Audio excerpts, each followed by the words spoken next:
confinement in her room. And I had the opportunity to observe this turtle over the period of about an hour or so. And what I observed the turtle trying to do was to climb up the wall of the fish tank to try to get out. And this was one determined turtle. This turtle never stopped. I mean, the whole time I was there, this turtle was just continuing on and on and on and on to try to climb straight up the wall. You know, the wall of the tank, the glass tank. And, you know, I think that that turtle could probably do that for the next 100 years and not be able to get out. So I thought to myself, you know, as I was watching this turtle, it connected to me to the practice of Dhamma, right? And the reason it connected was I thought to myself, I almost imagined what happened if this turtle just gives up its struggling of trying to get out and just goes and sits on its little rock perch above the water and sits there and meditates. What would happen if that turtle did that? And you know, if you really think about it, the turtle is no different than us. All beings are, you know, stuck in this samsara. We're stuck in this world, right? We're stuck in this life. And there are things in this life that we don't like. And because we don't like them, we try to run away from them. Right? We have these, and we have this need to run away from things we don't like and to try to escape from situations we don't like. And that is part of dukkha, right? When dukkha, translated as suffering or stress or unsatisfactoriness, part of that is being separated from what you like, but also not being able to get what you want, and also being connected to or being around or having to deal with people, places, things, situations that you don't want to deal with. So what's the answer to that? What's our answer? Is our answer to continue to try to is our answer to continue to try to be like that turtle and to try to fight against its situation over and over and over and over and over and over? And this is one determined turtle. It never gave up. And I went back again about a month later, and there's the turtle still trying to get out over and over and over and over and over. And in a lot of ways, what's that saying that Albert Einstein said? The mark of insanity is, or the definition of insanity is doing the same thing twice and expecting the same or different results, or something like that. So, we consider this turtle insane to do this. I mean, obviously, like Delani was saying, the turtle is in the moment. So, we can't talk to the turtle.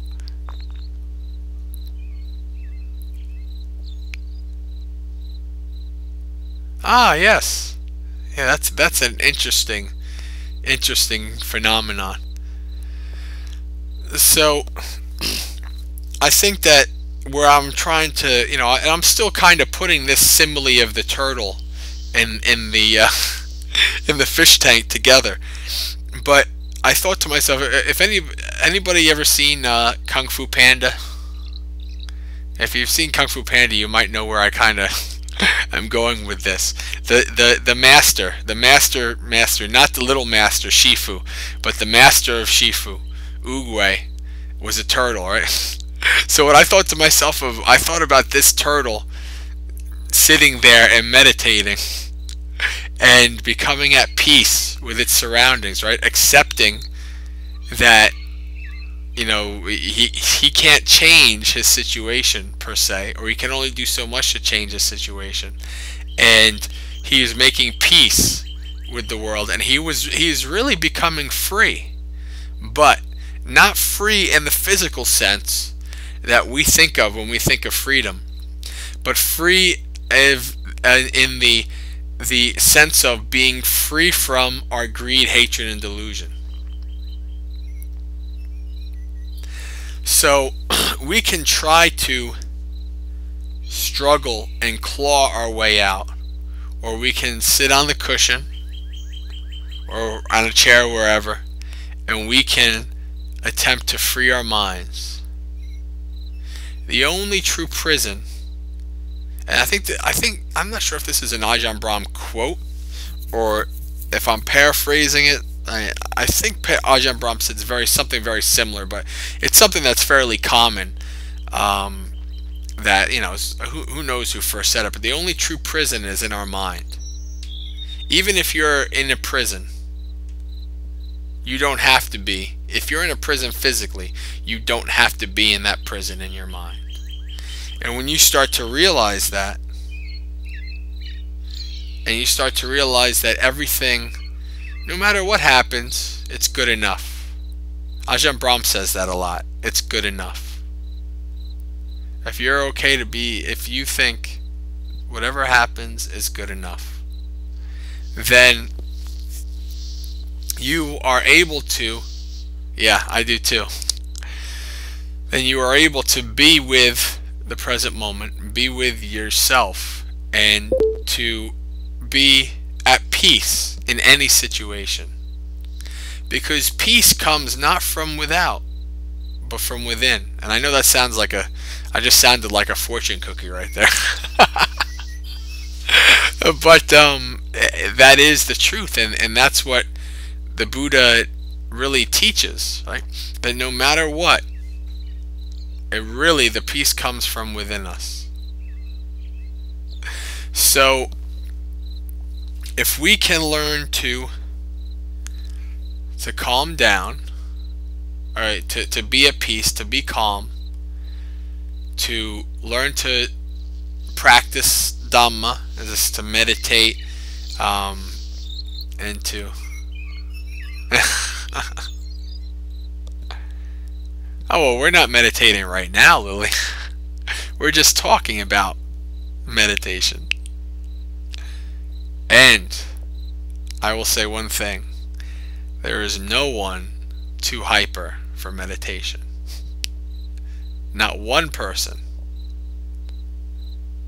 You can think that you're too hyper for it, and that can actually sabotage yourself. I am this, I am that. That's really a whole other topic. I've kind of talked about this before, but it's kind of similar. Like, I've talked about how, I felt like, oh, my meditation practice, I have to deal with asthma, I have to deal with this, I have to deal with that. There's nothing that you can ever deal with that I have no sound. The dot is there though. Huh. Let me get there. I see her dot.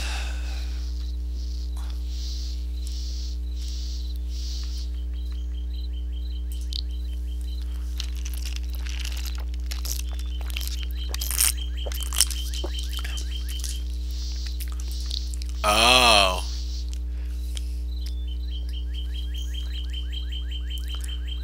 Well,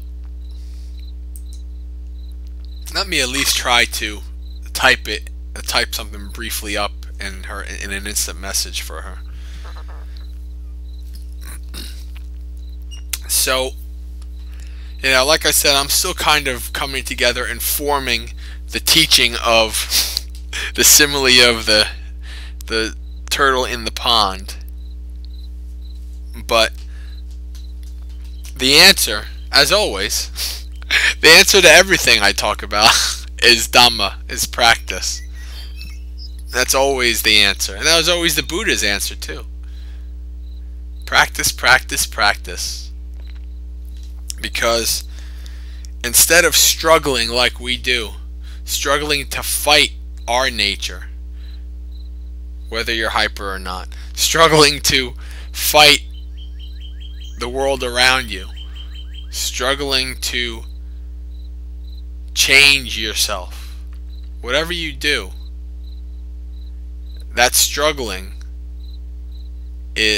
can keep you in that cage.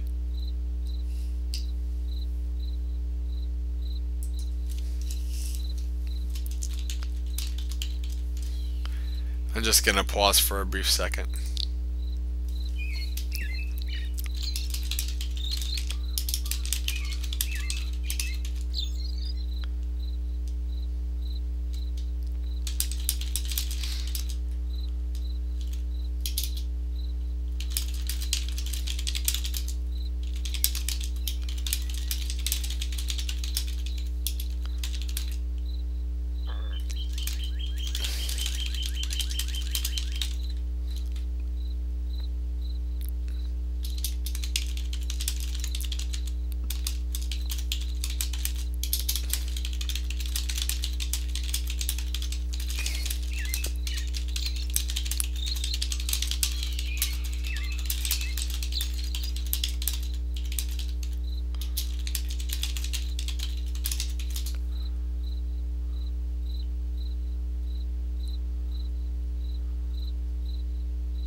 Allow text while chatting? I don't know.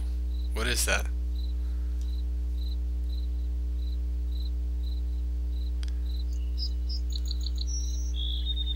I love the 80s. I do too, Blink. I do too. Oh, okay.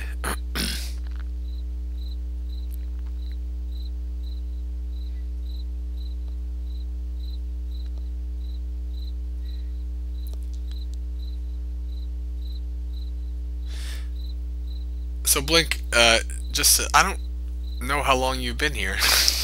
Wait, does Blink have his voice thing on? No, he doesn't. So I'm talking to people who can't hear me.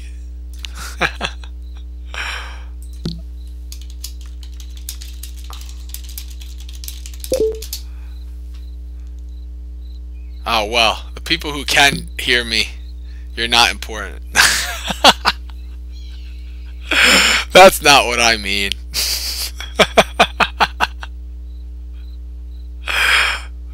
The people that can hear me, that's good.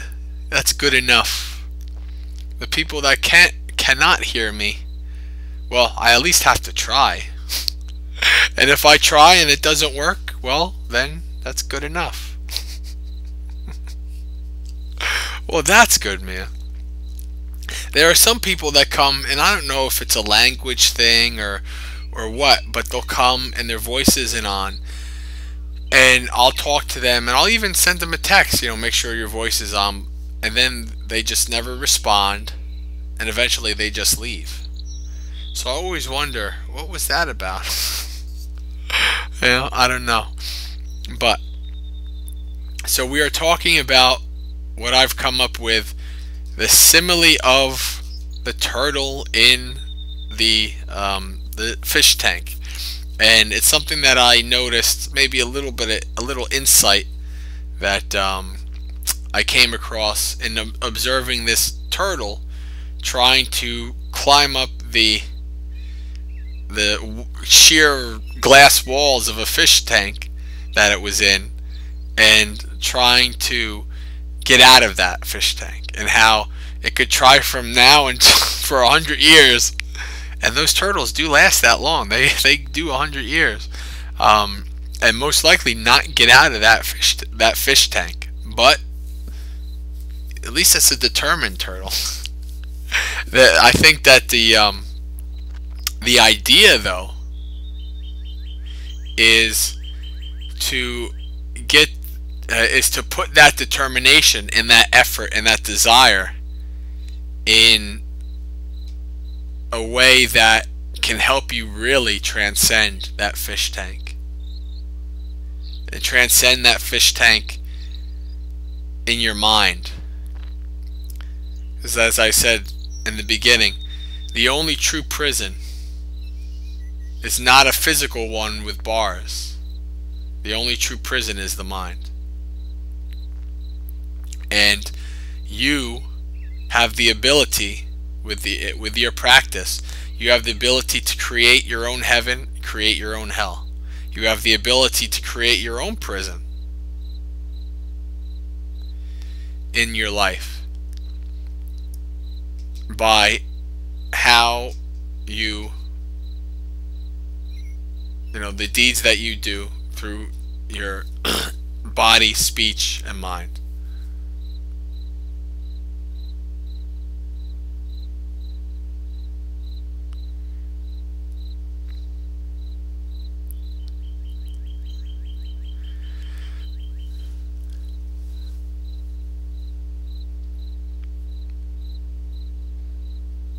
Your only choice is to learn to be at peace?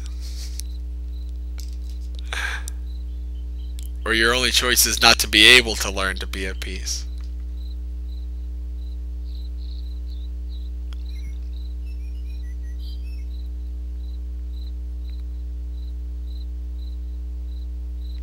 That is the question.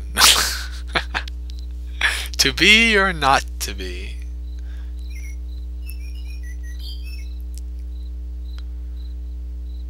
Well, there's somebody who I have a high amount of respect for, and it's somebody that, to me, proved that no matter what you think you have, you can overcome it. And this is a rare person, but it's doable. Has anybody ever seen the movie A Beautiful Mind? Do you know what that movie's about? This is about a professor at Princeton who, he thought that he had these people that were in his life, his whole life, and it wasn't until he was in middle-aged years that he found out he was schizophrenic, and that these people who had control of his life, he thought he had this roommate all through his college years, but he didn't. And while he was never able to get rid of it, he was able to make peace with it, understand it, and control it. And if this is somebody who can do this, who's a schizophrenic, if you're worried about, if you have anxiety and all of these things, then you can definitely do it. That's what I think. So especially even me, I don't have a lot of anxiety in this stuff, so even for me, I said, if this guy can do that, I can do it. And so for me, he's like, and this is a real gentleman. He just died, I think, a year ago, maybe? Something like that. He lived to like 90 something, and he stayed at Princeton the whole time. Yeah, it's a true story about a real gentleman. So no matter what you think, what issues you think you have, you can do it. Now, that's not to say that you might need, some help other than meditation if you have some major issues. That's not to say that if you're schizophrenic, you should say, "Oh, screw doctors. I'm gonna be, I'm gonna do it on my own." But it's an example to show what humanity is possible of. And you know, Buddha is that example as well. Buddha is the example of showing that humanity can transcend the prison that we create in our mind. And that prison, according to Buddhism, is samsara. That prison is that we are stuck in this cycle of life and death over and over and over and over and over again. And that there is a way out. The Buddha found it. And when we can, and we have the ability, the Buddha was a human being, so are we. We have the ability to get out of that prison and not be that turtle that's just going to sit there and try to climb straight up a sheer wall. So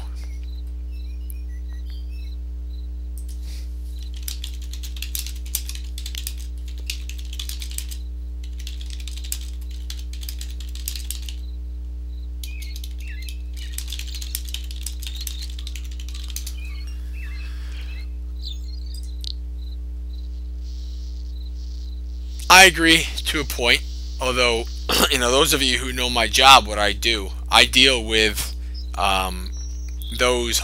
mentally ill people on a daily basis.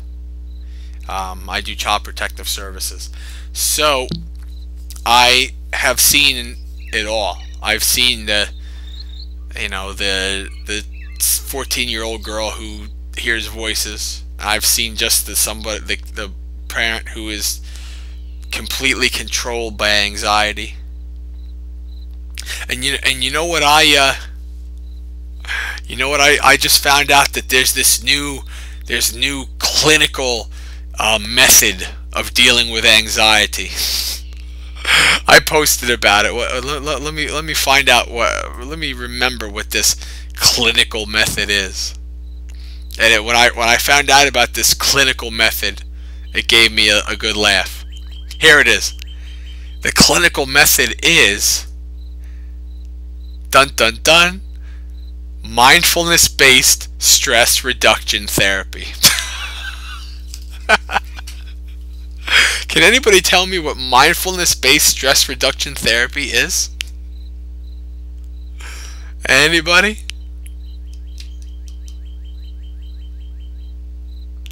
Bingo! So I make this post on it goes like this. I just heard this new term, mindfulness-based stress reduction. This made me laugh. Silly psychologists. I don't need to pay you for that. I can meditate for free. And also, stop stealing ideas from a guy who lived 2,600 years ago and acting like it's something new and fresh. So this is the new wave of dealing with anxiety and depression. Mindfulness-based stress reduction therapy. They could go to Ajahn Brahm for that. He could teach them how to do it for free. So, they can go to any monastery and learn how to do that for free. Yeah, give out his video links for free. Exactly. So, even now, modern science comes and talks about how this method of practice that the Buddha laid down 2,600 years ago is valid and mainstream and important. What else that's 2,600 years old is still valid, mainstream, and important today? I guess the wheel. But the wheel's a lot older than 2,600 years old. Yes, he did. Yeah. Now, as a matter of fact, there's two types of meditation the Buddha taught, and they taught that they go together. They work in tandem. They are not two separate types of meditation. However, they are work as one. And those two types are samatha or samantha, which is often translated as concentration meditation, or not concentration. What the heck's the word? I'm trying to remember it.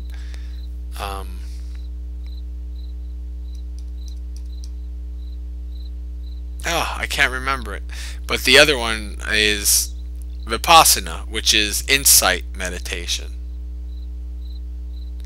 So the samatha, the mindfulness, breathing, watching the breath, that's actually older than the Buddha.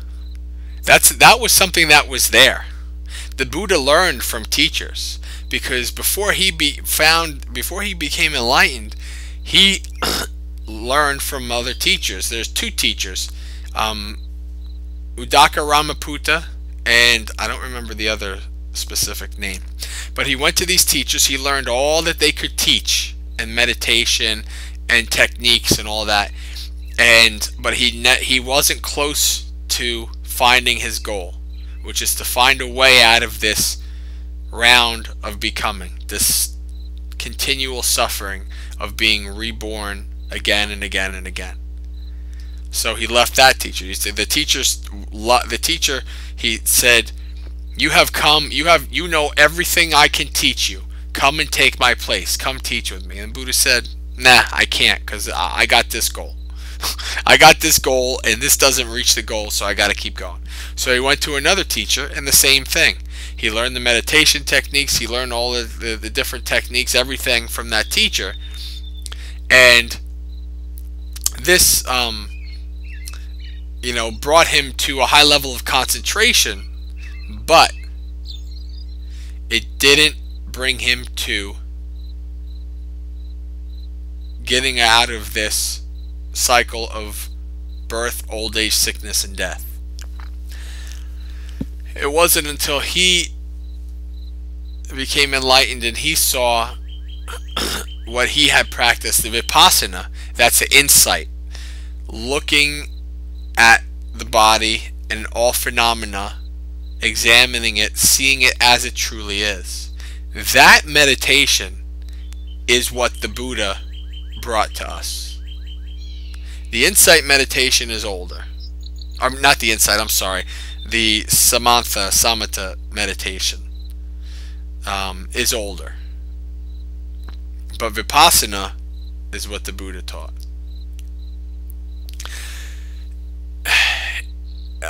I'm going to just give a very, very brief, the difference is that the vipassana is looking with mindfulness at a wider aspect. So the vipassana is the breadth, right? It's looking at things at a wider aspect. The concentration, the samatha, is concentrating on one point and being able to keep your concentration on that one point. So the reason why the Buddha and modern teachers like Ajahn Brahm, like my teacher Bhante Ji at Bhavana Society, the reason why they teach that they go together is because you need both. You need both the depth and the breadth.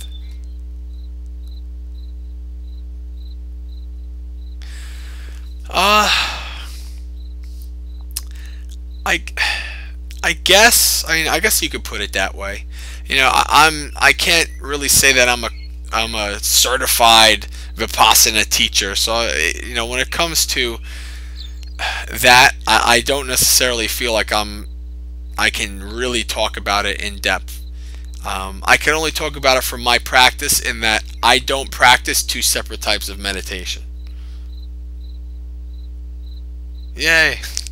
I do not practice two separate types of meditation. I practice one type of meditation. And I'll give you a difference when samatha and vipassana together. That's what I practice. Samatha is this: when you sit down and you start to follow the breath, and you concentrate, you're able to concentrate on following the breath. The breath is in, the breath is out. The breath is in, the breath is out. Now, when a feeling comes along, or feelings are not emotions, feelings are actual feelings, like things that are either pleasant, painful, or neither pleasant nor painful. So, an itch, a pain in your knees. When that feeling comes along and you switch off your view from the breath to that feeling, and you are observing it objectively with nothing added, without any mental chatter on it, you're not observing it and thinking, well, I think this and I think that. That's mental chatter. That's actually not wisdom. That's when you can just observe it and you just see what it is. That is where you develop wisdom, because you're seeing things as they truly are, not shaded by your perspectives or your observations or your thoughts. And the samatha meditation, that insight meditation, helps you to be able to concentrate on that so that you can see it with your wisdom.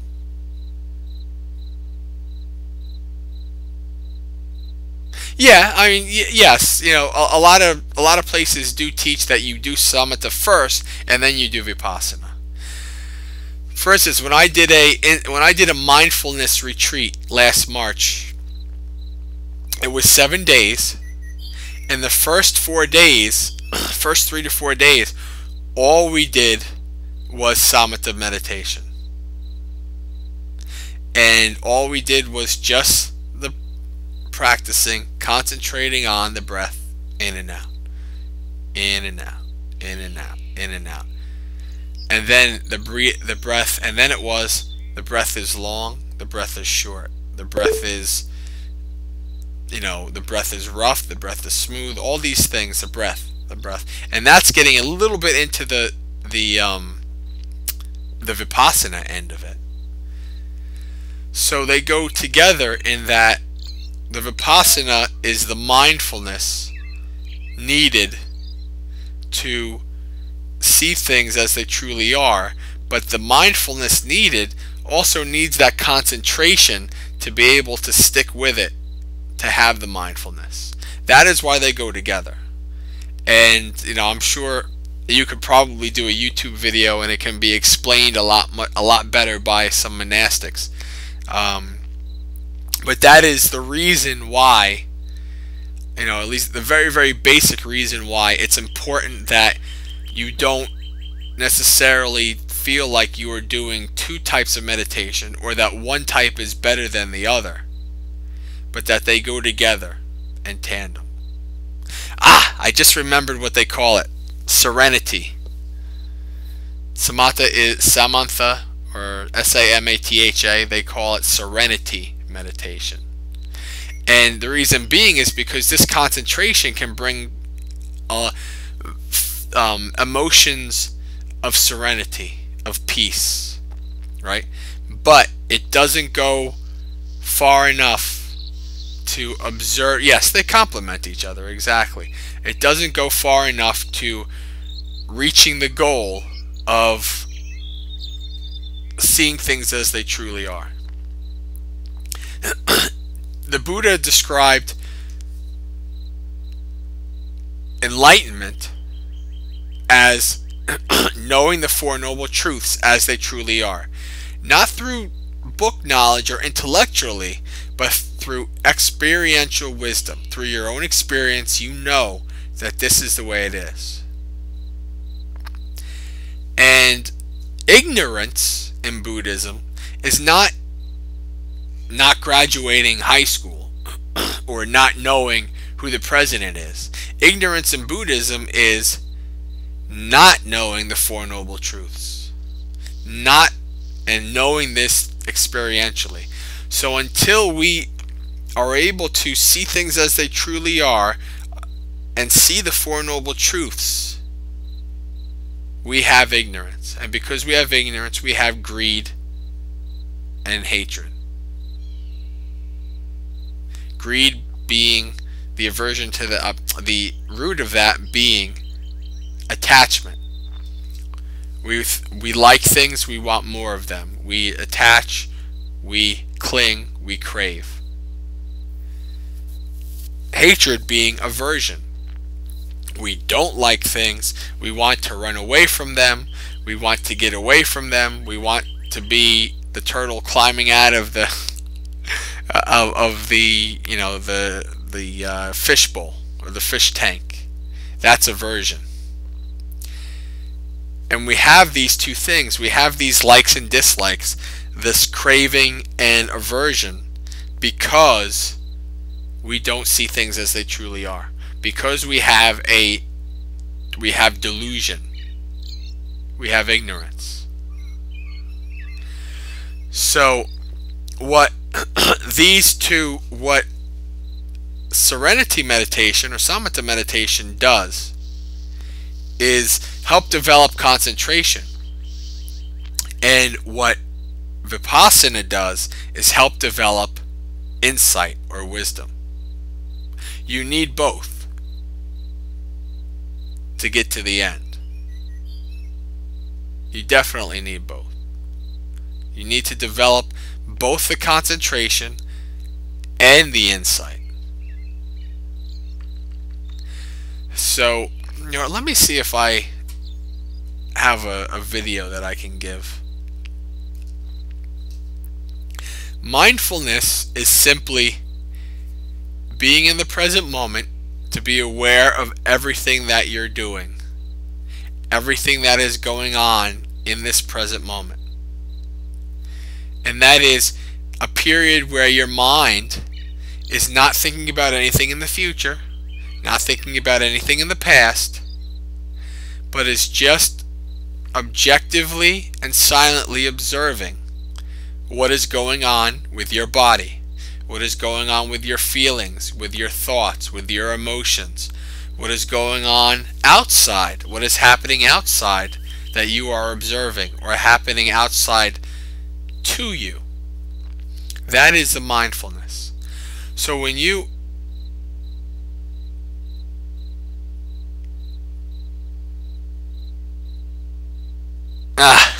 now, well, this is the thing. It takes practice. And for some people, it might take a lot of practice. Everybody, it takes a lot of practice. There's no doubt. We're talking about lifetimes of practice in the ancient suttas. Lifetimes of practice. And it doesn't come easy. Even if this person feels, I got nothing wrong with me, I'm normal, I'm good, I'm fine, I can be a super meditator. Okay, talk to me in 20 years and see what happened. Hopefully in 20 years you got somewhere. Now, if you feel, I will say one thing, the more you feel that, the more you attach to, this is me, I have ADHD, or this is me, I have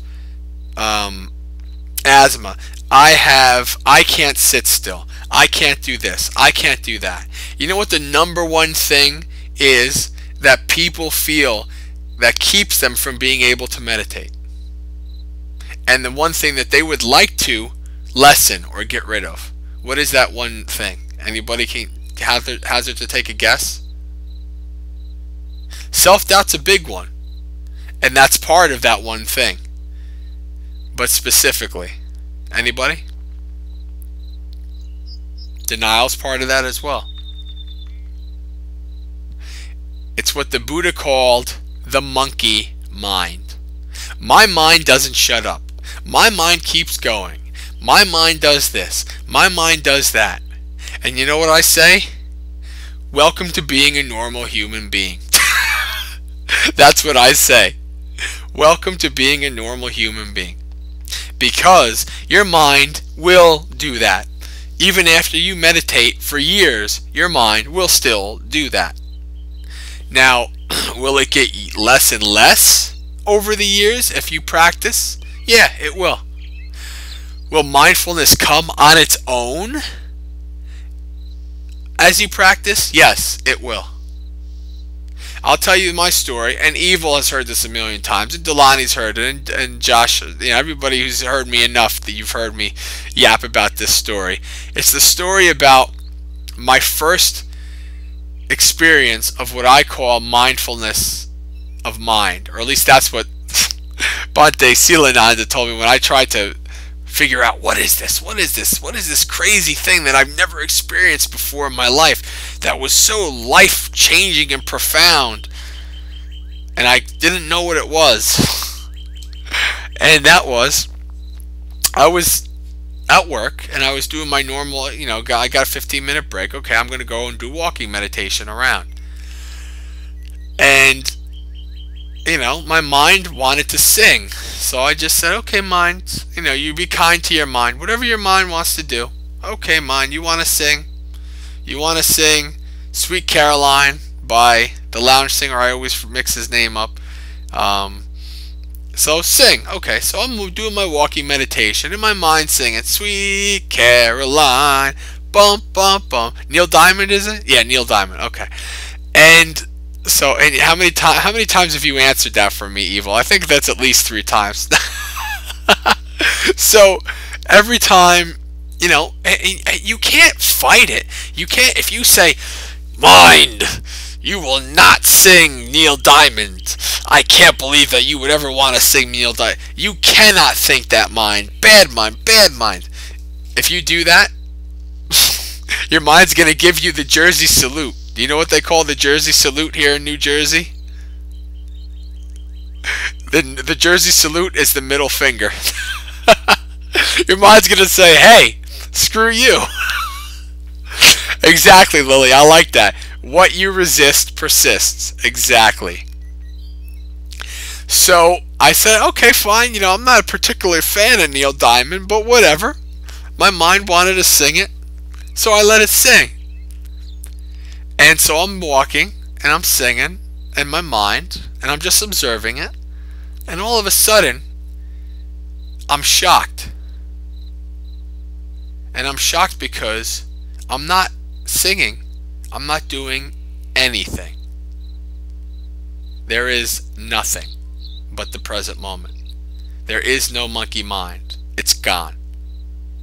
There is no thoughts of the future. There is no thoughts of the past. There is nothing.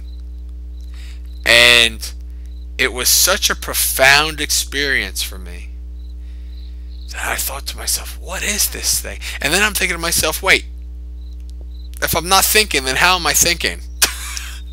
And then I thought to myself, if the monkey mind's not thinking, then what is thinking? Who is thinking? Who am I? Who is this thing?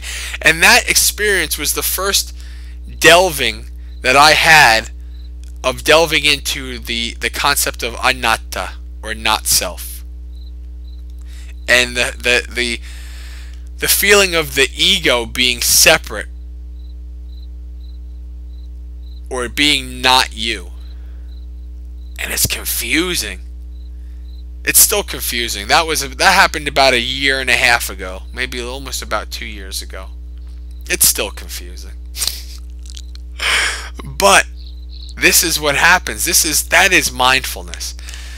That is no thoughts of the present, no thoughts of the past or the future. You're just there. You're just there. And it is such peace. And that doesn't happen when you want it to happen, or when you try to force it to happen. It happens when you let go.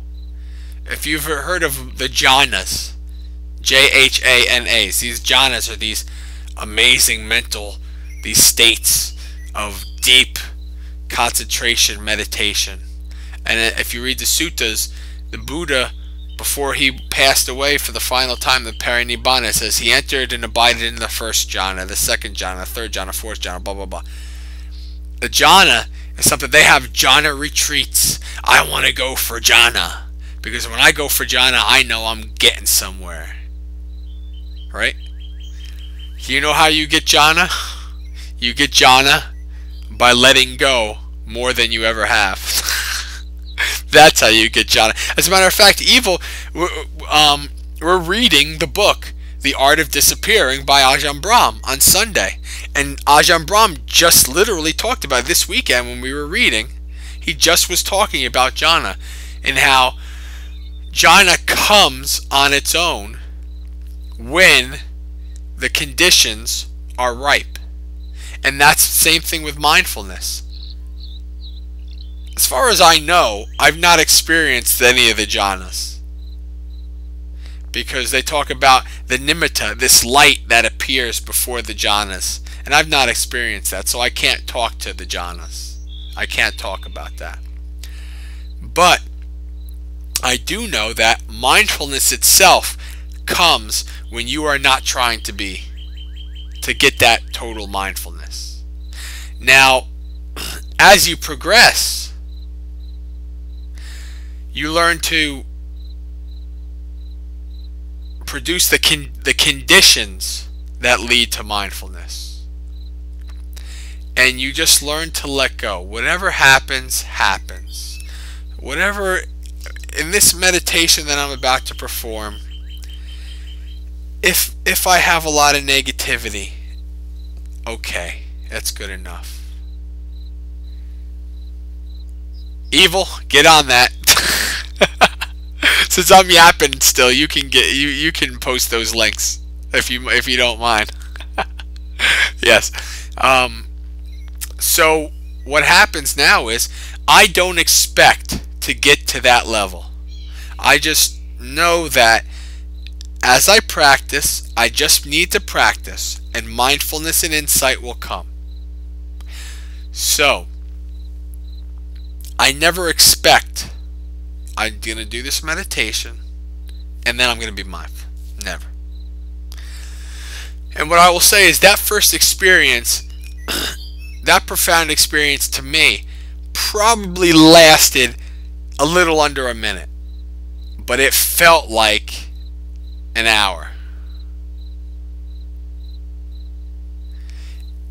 And so since then, it comes when it wants to, and it goes when it wants to.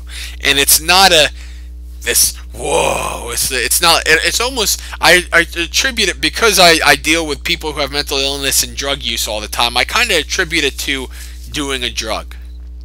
The first time you get this crazy high, and wow, it's amazing. But then after you do it enough, you don't get it anymore. You don't get that high, and you're always looking for that high.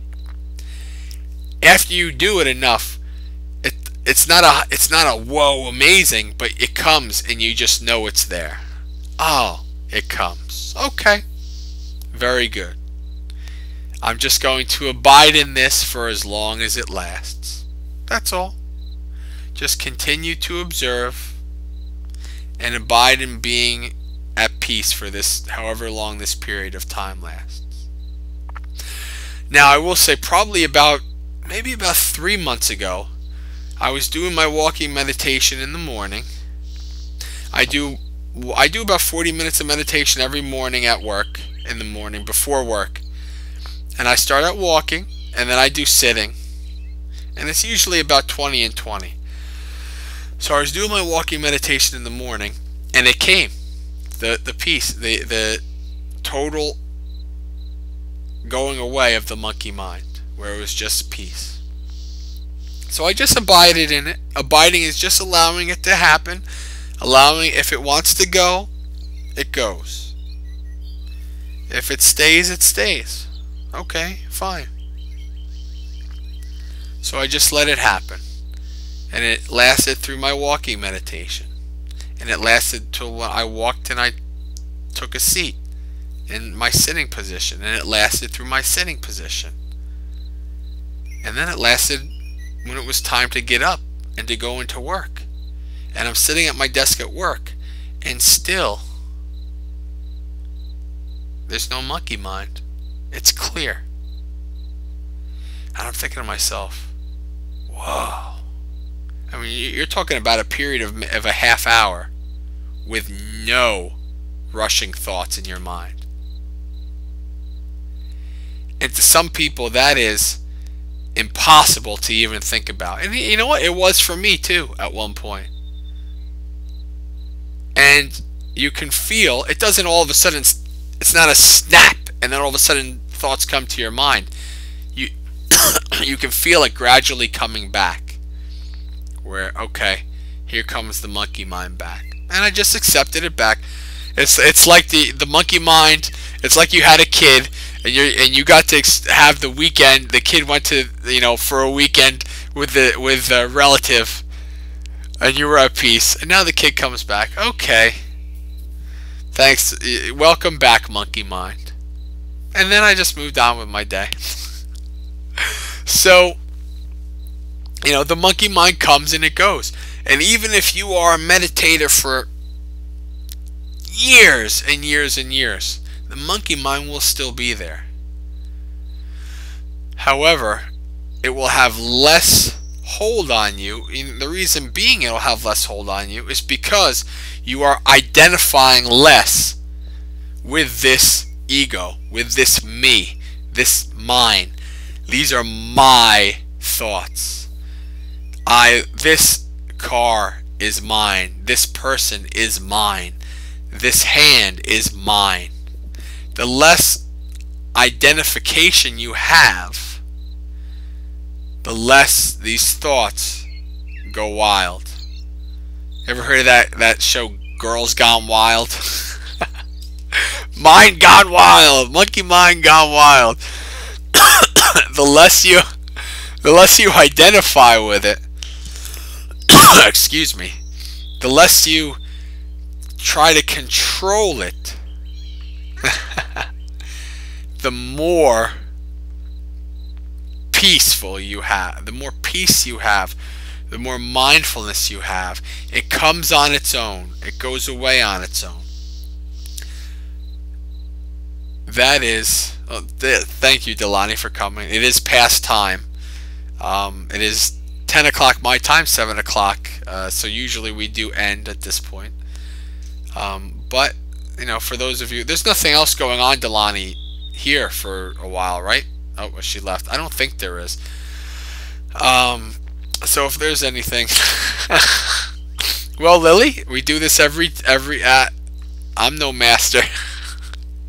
Don't worry about me. I'm no monk or master or anything like that. I'm just a regular guy practicing Dhamma, and whatever I can give in terms of help to those who could use it, then that's good. Good. And now is meditating at night is the best time to meditate, because, well, either early in the morning, first thing, or at night. Because you can meditate to bed. At the monastery, every night, the last thing we do is meditation. And it's a word to bed. And Bhante Ji or Bhante Silananda, they give something to think about from the suttas, or something the Buddha said. This is a word to bed. And then you meditate on that, and then you go to bed. So this long yapping on for an hour can be your word to bed, and you can go from there. Thank you, Josh. Turtle to bed, yes. So Lily, thank you. I'm glad that you were able to get the voice working so that you could hear. Every Tuesday we are back here at the same time. Yes, sleep is the deepest meditation. And when you practice metta, and you have good mindfulness, and you practice the path, you practice morality, the easier you sleep. The Buddha talks about when you practice metta, you sleep in comfort, you awake in comfort, you see no evil dreams. That is the practice, the power of this practice. That is, you are attaching to that happiness.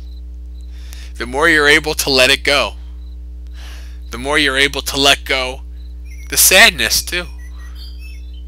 The more you're able to let go, the more the happiness will be there. Ironic, isn't it? Yeah. Whatever happens in meditation, what you're supposed to do is you're supposed to see that all things go through the same cycle. All things arise, they peak, and then they go away. Look at humans. We are born. We age. We reach a peak or a climax. And then from there, we go down until we go away. We're done. Waves, same thing. Do you know what also? Not just living things, all things. And the more you practice, the more you see that. And the reason why they say using the breath is because the breath is the easiest way, the most in your face way, because it's right there. It's always happening. It's always there. So it's the easiest thing for you to see the nature of reality. As a matter of fact, I'm going to go further. I'm going to go into science right now, because we know through science that even the universe itself has a beginning and will have an end. The universe itself, at one point, it might be trillions of years from now, at one point, all of the gas and all of the billions and billions of stars in this universe will be gone. All of those stars will die out. At one point, the universe will go completely dark. It will be done. Even the universe itself has a beginning and an end. And now they talk about string theory, right? They talk, if you know what string theory is, waves.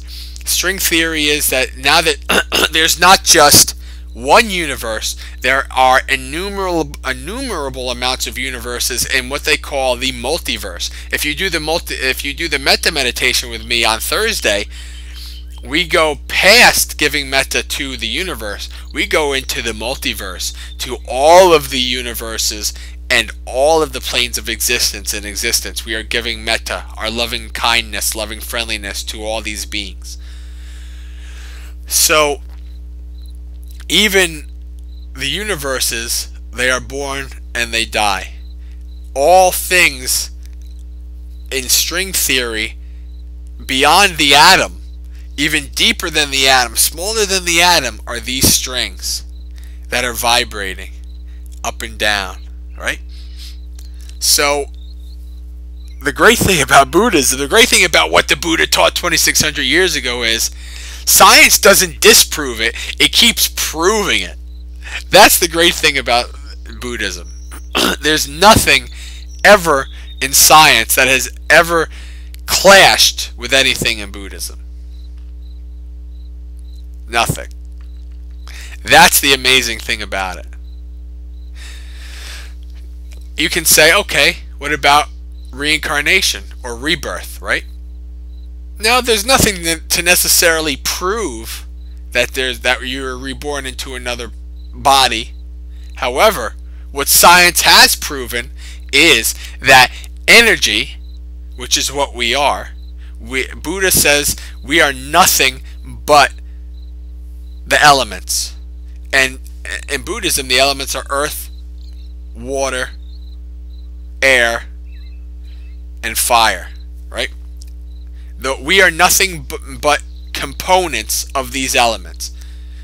Our mind, our body, our thoughts, our perceptions, our consciousness are nothing but the collaboration of these elements. So, really? Mia, can you hear me? Okay. So it just went off for Momoko. Lily, can you hear me? Okay. Okay. So where was I going with this? Now I forgot. Let me check. Something that you said that I went off of. Oh yes, science.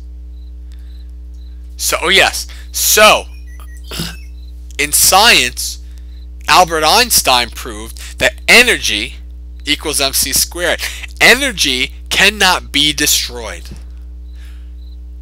It can only take a different form. It can only flow into a different form. So put that together with reincarnation or rebirth. I'm not going to go too much into the craziness of how Buddhists don't believe in reincarnation and rebirth, because that's really just a semantics thing. But put that into the concept of energy. Energy, everything is the elements, everything is energy. What is a sound wave? These sound waves coming out of the top of my head, those things. What is that? What is a sound wave but energy moving through air? Sound wave is energy moving through air. What is an object? What is a vision but the eye making contact with an object or a form? Energy. It's all energy. So even something like multiple lives is not that far-fetched when we talk about what the Buddha taught. You know, so even somebody who, like, I'm agnostic. I'm very scientific minded. I don't necessarily say I believe in being reborn. However, I don't disbelieve it either. That's what agnostic is. It's not discounting it, but not necessarily believing it either. About past lives, considering, well, that kind of fits with what I was just talking about with what I was believing in terms of rebirth. I can't tell in my practice now. And now they say, you know, the Buddha, when you become enlightened, you're able to see how beings are reborn based on their karma from past lives. You're able to see your past lives, all of these things. I can't say that I've seen any of that. So I can't talk to that specifically, but what I can see is how the practice affects your life now. I can see how your actions affect your life in this life. And in the Kalama Sutta, which is a famous sutta, suttas are the discourses of the Buddha talking to people about the Dhamma, about meditation. In the Kalama Sutta, the Buddha says, it may be that you feel that you believe that there is no life after death, that there is no being reborn. Even so, if you believe that there is no being reborn, the practice brings benefits here and now in this life. And so if there is no rebirth, then you led a good life, you saw the benefits here and now in this life. If there is rebirth, then you're doubly rewarded because you led a good life, you practiced the Dhamma, and you're able to have a good rebirth. So whether there's rebirth or not, the practice helps you in this life. So for me, in my practice, do I worry about my past lives, future lives, my karma? I don't worry about any of that. What I do know is that I practice and I see its effect in this life. If there's other lives, good. What you might hear the term sadhu, sadhu, sadhu. That means excellent, excellent, excellent. If there's other lives, excellent, sadhu. If there's no other lives, excellent. I lived a good life. I helped myself and I helped others in living a good life. That's the most important thing. So, going back to kamma or karma. Kamma is simply action. Kamma is what you do right now in this present moment. When you say, oh, I must have been Hitler in a former life, so this bad thing has happened to me. That's not kamma. That's not karma. That is vipaka.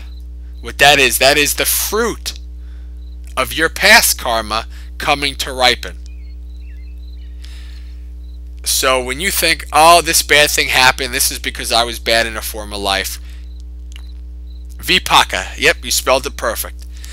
Now, that being said, the Buddha taught that there are 4 misconceptions of karma. The first misconception is that everything that happens to you in your life is because of bad karma in the past or good karma in the past. That's a misconception. That's false. The second misconception is that everything that happens to you is predetermined by an external agent, like a god or the deities or anything like that. That's false. The third is, I'm trying to remember what the third and the fourth don't necessarily have a bearing on what we're talking about per se, but there are these 4 things. But specifically, you should never feel that you are predetermined or you are stuck in life to just deal with whatever you did in past lives. That's not true. What your karma or what your kamma really is this. You have a car accident. You get injured or something bad happens in your life. How you react to that now is how you create.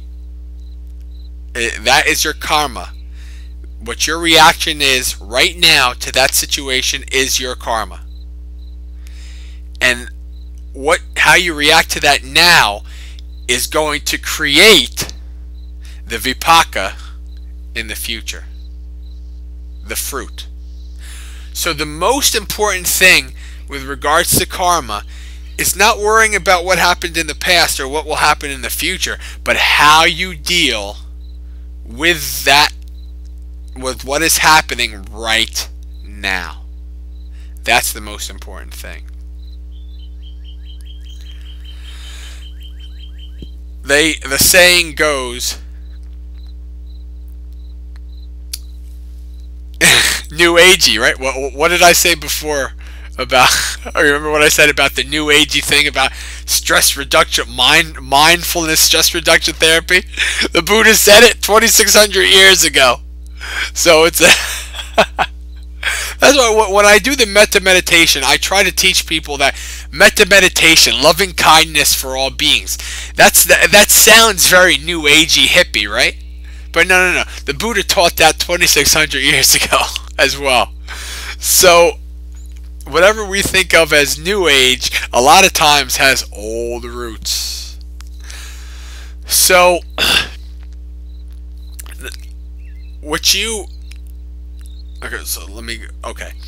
so the most important thing is what you do now. There's a saying that goes, what people do to you is their karma.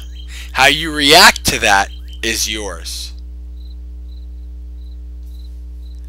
So the most important thing is how you react to what happens in your life.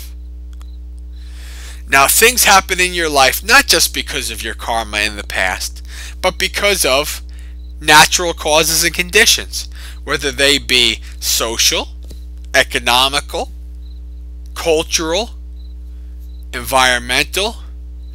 There are innumerable amounts of causes and conditions that go into what happens.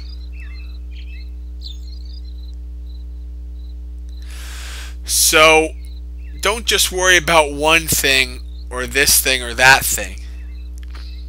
Worry about whatever happened. Okay, it's here. Just like I was talking about allowing whatever happens, and then it comes and it goes. Whatever happens, it's here. How you develop, how you react to that is what creates your world in this lifetime, and if there's future lifetimes, in those lifetimes as well. But really, the most important thing is it creates your world in this lifetime. The more when I started out my practice, I came up with the positive thought mantra. And I did this every day. I said this every morning when I woke up. And when I lose sight of it, I say it again. And the positive thought mantra that I made up comes up. It goes like this. Today will be a good day. Tomorrow will be a good day. This week will be a good week. This month will be a good month. This year will be a good year. I know this because I know that no matter what causes and conditions happen in my life, whether I perceive them to be positive or negative, if I react to these causes and conditions with a positive thought and positive mental state, I will create a better life for myself and for others. I know this because I have seen this firsthand, and I know it to be true. And at the time, I really didn't know it to be true, but I said it anyway. And you know what? I started to realize how powerful it was and how right it was, simply because there were situations that occurred that in the past I would have thought, oh, this is horrible. Oh, this bad thing is going to happen. This is going to be, I don't want to deal with my boss. You know, my boss is going to come down on me. My boss is going to do this. My boss is going to do that. Now, with just my mind creating this positive thought, this positive mind state, I go in front of my boss. Oh my God, my boss didn't do that. My boss didn't do this. This happened instead. This was positive. Wow, this is amazing.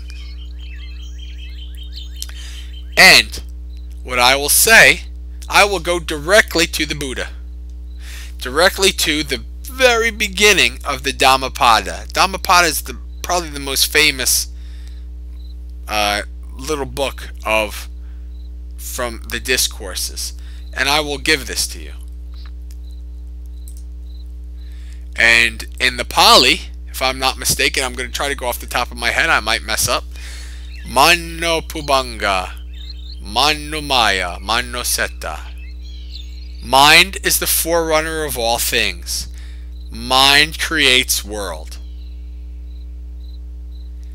If I am able to be positive about this, then the world is positive. If I am negative about this, then the world is negative. And that's just me paraphrasing it. I'm going to give it directly to you.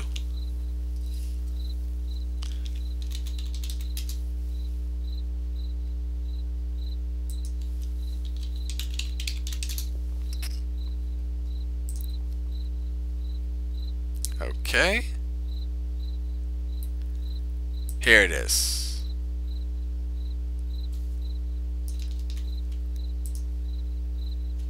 The Dhammapada. That is the specific link, or the specific texts. Here's the link. Mind precedes all mental states. Mind is their chief. They are all mind wrought, created by the mind. If with impure mind a person speaks or acts, suffering follows him like the wheel that follows the foot of the ox. Mind precedes all mental states. Mind is their chief or master.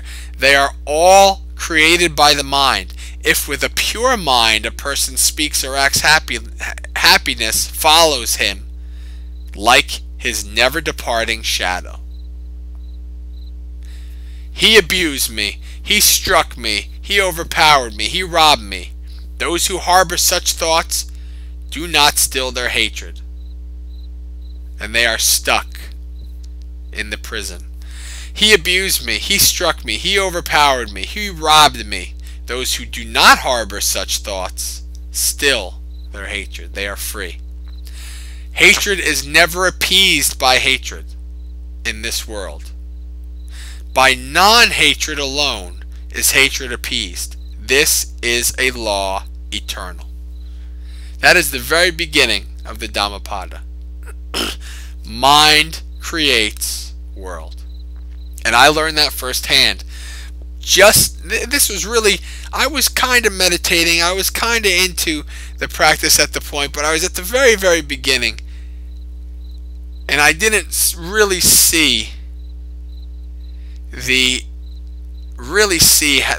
benefits of meditation. But what I did was developed the positive mind state just by saying that every day. And I began to see how true it was. And it became part of my reality. And so I know to this day that no matter what happens, and it could be a horrible thing. I deal with emergencies, people, having to remove children from their parents, having to, people dying. No matter what happens, it will always be better off if you view it with a positive mind state as opposed to viewing it as a negative mind state. No matter what happens. And that's just pure reality. You can try to fight that all you want. But when you see that, if you are positive about it, things will always go better than they could have gone. Because we all know, what's the famous phrase that everybody says when they shoot themselves in the foot? Can it get any worse? Oh yes. Thanks for asking. It can. It can get much worse. And since you asked, here you go. So the more positive you're able to keep, the better your life will be. And you see that through your meditation practice. You don't even have to be positive because you're not negative. You're just there. Things just happen because they happen. They come and they go. That's it. And they don't happen because of me. More, they happen in spite of me. And the more you realize that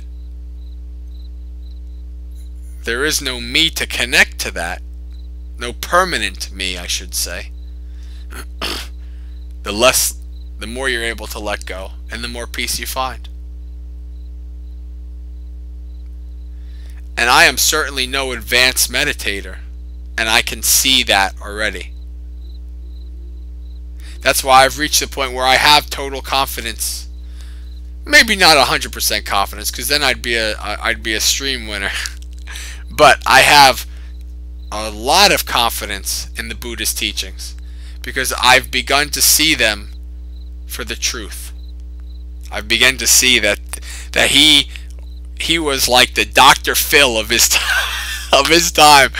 He taught people how to live life and to be positive and how to overcome the sufferings and the sorrows of life. And 2,600 years ago, 2,600 years later, his message is as relevant and as important as it ever was. That's the awe-inspiring amazement of the Buddhist teachings. So I think it's about time we went an extra half hour. But if there's always, somebody who who can benefit from that extra half hour, I will always stay that extra half hour. So Lily, it's nice to meet you. I hope what we and it's, Mia, is good to see you as well. Momoko, good to see you, and Clark, old Dhamma friends. And it's good to make new Dhamma friends. Dhamma friends are friends in the Dhamma, friends in the practice. The Dhamma is the practice. It's more well known as Buddhism, but I don't call it that, and I don't think the Buddha would have called it that either. I use the term Dhammaism because the Dhamma is the teaching. The Dhamma is the truth. The Dhamma is the most important. The Buddha said it himself when he was dying. He said, "It may be, monks, that some will say, the teacher is going, the teacher is dying. Who will take over?" The Buddha said, "The teaching will take over as your master. The teaching will be your master." That is the importance of the Dhamma. That is the importance of Dhamma practice. And that is the importance of Dhamma friends. These are good friends. Kalyanamitas, they call it in the Pali. We who come here to learn, to listen to Dhamma, to teach the Dhamma, to engage and to participate in the Dhamma practice, we are all Dhamma friends. So Lily, you are my new Dhamma friend. You are the new Dhamma friend to everybody here. So welcome. And I hope to see you I hope to see you in the future. Just know that whatever you feel is a impediment to your peace, somebody's already been through that and they've already found peace through it. So it can be done. It's not impossible. That's all you need to know. And hopefully that can bring you confidence that you can get past that. So friends, until next time, Dhamma friends, much metta to you all, and Sukhi Hantu, may you be happy.